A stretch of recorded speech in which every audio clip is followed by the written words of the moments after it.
gostaria de compartilhar uma Torá muito interessante que eu li semana passada do Rav Zamir Cohen sobre a Parashá Vairá. Um ponto interessante que nos chama a atenção nessa Parashá é o fato que o Paró, por mais que ele foi advertido e ele viu as pragas acontecendo uma após a outra, ele não livrou o povo. E fica a pergunta, como pode ser que ele não chamou?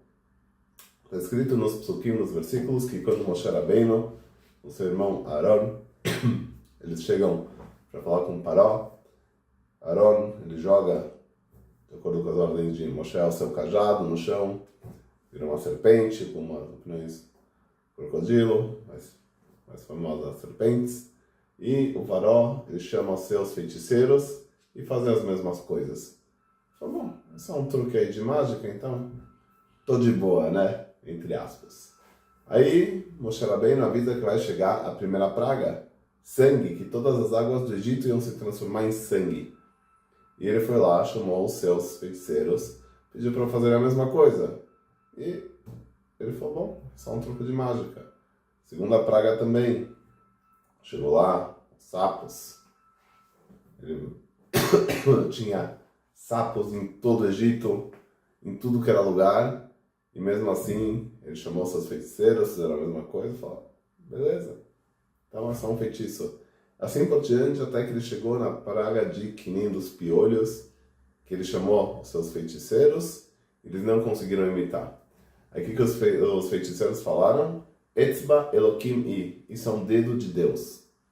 E eles já não conseguiram mais fazer, e a partir dessa praga, o Faraó já não chamou mais os seus feiticeiros, porque eles não conseguiam mais imitar o controle da natureza que só Hashem tem. Então fica a pergunta, mesmo que as outras pragas ele não conseguiu replicar com seus feiticeiros, como pode ser que vendo as primeiras pragas, ele não liberou o povo?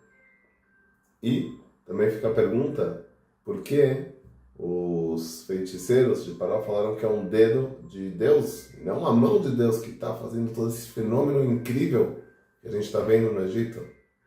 Então, para entender, desculpa a situação aí, um pouquinho resfriado, para entender a resposta dos feiticeiros, primeiro a gente tem que saber que o Faraó chamava eles para ter um desencargo de consciência.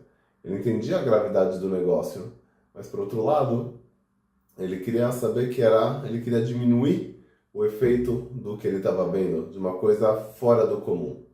Além disso, os feiticeiros, que eles puderam falar, a mão de Deus, a gente não tem mais controle do que está acontecendo. Porque você não libera eles, até porque eles também sofreram das pragas. Eles também estavam sofrendo com todo o povo egípcio lá. Então por que eles não falaram, libera o povo, deixa eles ir embora, a mão de Deus está controlando tudo isso. Porque eles queriam diminuir o impacto da grandeza dos milagres e não chamar tanto a atenção do Paró, que é uma coisa grandiosa que estava acontecendo. E para terminar, fica a pergunta, mas por que mesmo assim Paró, vendo que depois que os feiticeiros não conseguiram replicar as pragas, por que mesmo assim ele, praga após praga, até a última, ele não liberou o povo? A resposta é a seguinte, pela gavá dele.